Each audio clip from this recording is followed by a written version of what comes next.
Good morning, good afternoon, depending on whenever you are listening to this video. So, today, I'm simply going to be giving you a revision video to do with a specific topic within music theory for GCSE based students.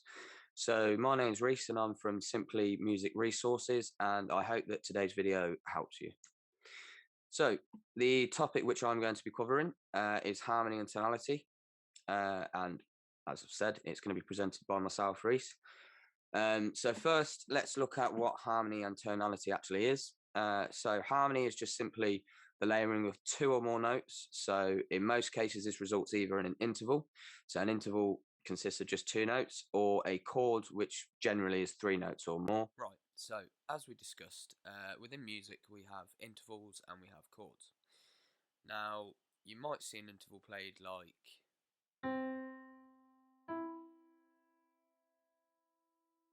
or you might also see it played like. So when we talk in terms of chords, you will see this as.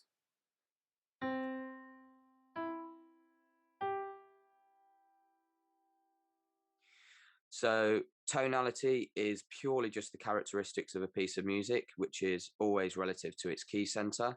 So we obviously have different styles of musics, and it all just depends on what key it's going to be written into, the style that it's being written in as well, really. So within tonality, we have three different groups that we remember these by, which is tonal music. Tonal music is always relative to a major or a minor key. Atonal music, which doesn't have any relation to its sense of key center at all.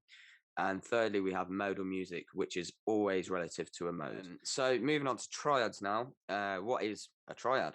So a triad is just a chord that is made up of three notes. The most commonly used chord as an example to discuss this is C. So throughout this revision video, I'm gonna try and stick with C major as it's the most used example in this sense. So the C major triad is it's purely just consists of the notes C, E, and G.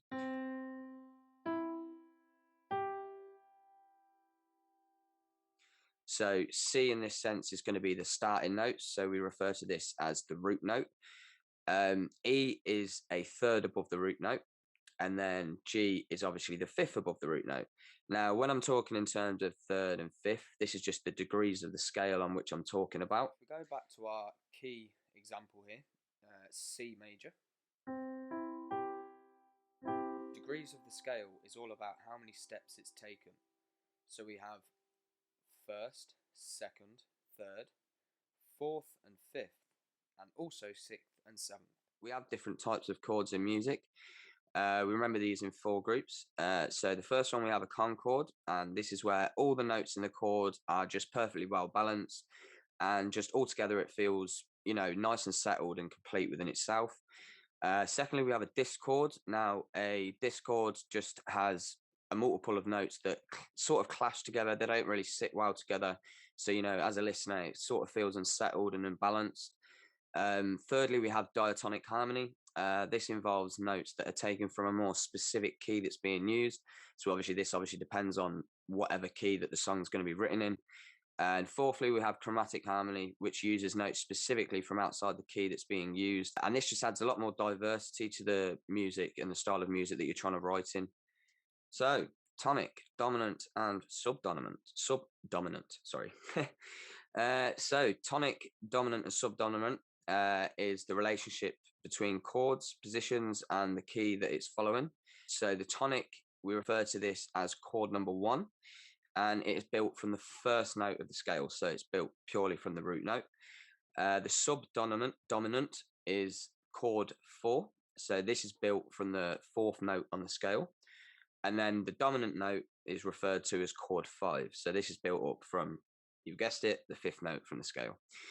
So in music, we can refer to these as either chords 1, 2, 3, 4, 5, 6, 7, or if it's in a more traditional sense, we refer to these as Roman numerals. So like I, V, V, etc.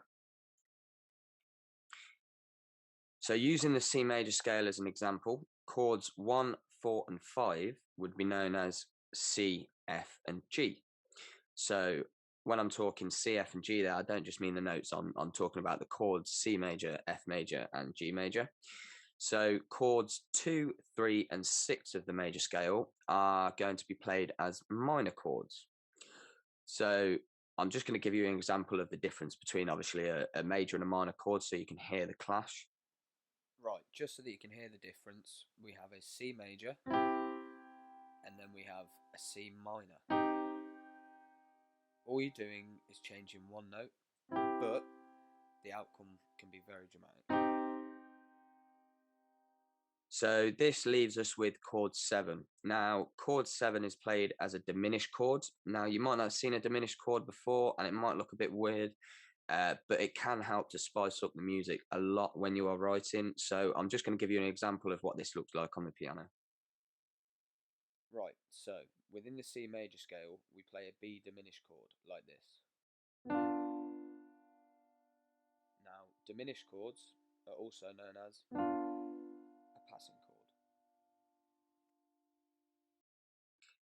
Right, so each chord is purely built up from the root note, depending on what degree of the scale that you are writing from. So here's just a quick look at all of the chord names from chord 1 to 7.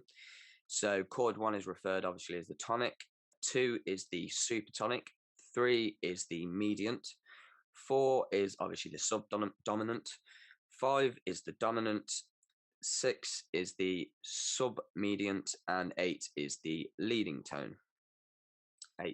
Number 7 is the leading tone. Right, so moving swiftly on now, we are coming into the Renaissance period of music. So, as I'm discussing the different periods of music, we're simply just going to cover the general characteristics, just so that it might help remember this, just so it might help you remember these by.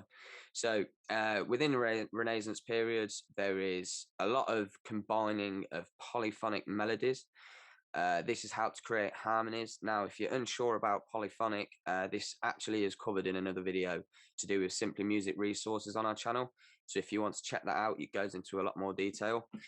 So another thing that was used was using modes, major and minor scales. You know, this helps widely to set the tone of the music during this period. Chords were created by polyphony, which were major and minor. Now, obviously, if you're unfamiliar with polyphony, that's also discussed in another video if you want to check that out. Preparing and resolving dissonant chords is a must. So, you know, this really does help get back to the tonic, because a lot of the time in music, people play the safe zone and try to make the leap from like dominant straight back to the tonic, whereas at this time it was seen as better playing to use resolving rather than just taking that leap. False relations were used to create harmonic interest. Now I'm going to cover for false relations a bit later on in this video. Drones, another thing, was also used as basic accompaniment during this period. So within the Renaissance period, music used a lot of false relation. Now, false relation is a form of dissonance, and we remember this as a term called a harmonic clash. So this effect is usually when a note is either played or sung, depending on whether you're playing an instrument or singing, at the same time, or either immediately after or before a note is chromatically altered. So a great example of this, if you look to the right, the two circled notes you see is F sharp and F natural. So I'm just going to play this on the piano to give you a view of what it sounds like, just so you can hear the unbalancing / unsettled feeling. So in the example, we have an F sharp and an F natural. You'd play them like this.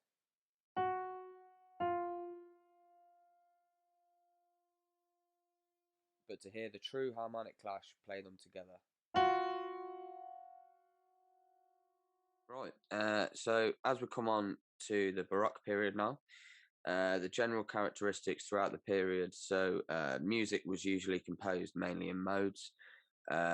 It wasn't actually until the late Baroque / early Classic period that composers started to write in keys rather than modes. So, you know, this opened up to a wide range of more styles and techniques being used. One of them being chromaticisms. They were occasionally used just to, you know, flavor up the music, adds just a more structured song. But usually the chords would always stay in major or minor and were always diatonic. So Sebastian Bach and Hendrik Handel commonly used ground bass within their writing throughout this period. And if you don't know what ground bass is, sorry, that is also covered in one of our other videos. So the classic period, overall, the tonality remains, it stuck within that diatonic sound. They always kept it simple within the major or minor key. The chords, yet again, they were mainly diatonic with the occasional chromaticism just to switch it up a bit. Balanced phrases were seen and were becoming more common. Great effect that was used was cadences. You'd see that a lot more commonly within the music within this period. Two most popular chords that we used would have been 1 and 5, obviously the tonic and the dominant. These would be just flavored up with a few diminished seventh chords. So yet again, it's just using that diminished chords just to help resolve it, rather than just taking the straight leap from the more traditional based. Music occasionally use modulation. So modulation is obviously just when we change the key of the music, but it would always be relative to the original key that it'd be written in. So they used chromatic harmony a lot, become a lot more recognized throughout the music. Composers start adding a lot more notes to their chords. So these would be more commonly known as extended chords. Dissonance become a lot more popular to add a lot more expression to the music. Modulation, that become even more of a thing. Modulation saw the use of distant key. Before they'd kind of play it more safe because viewers were already aware of this type of song structures that were out at the time. So this gave them a chance to sort of take that leap to go to a more distant key rather than sticking in the safe zone. But yeah, as time went on, the music started to become just totally ambiguous by that point. The early 20th century period, composers by then, they were taking massive leaps. They were trying different approaches to harmony and tonality. For instance, certain concepts turned into their own harmonic languages, such as expressionism, as well as surrealism. You have harmony and tonality, which broke away from the repeated scales and saw the use of minimalism. And then obviously we saw a lot more use of atonal music, which we spoke about earlier. This saw features to styles such as harmonic clusters, microtonality, and the use of quarter tones. So yeah, that brings us to a close, and all of our information that we use in our videos has been taken straight from BBC Bitesize. So any information that you find we didn't go into as much detail for you, you can go on there and you will find it all. So yeah, I'm Rhys from Simply Music Resources, and thank you for taking the time today to watch this video.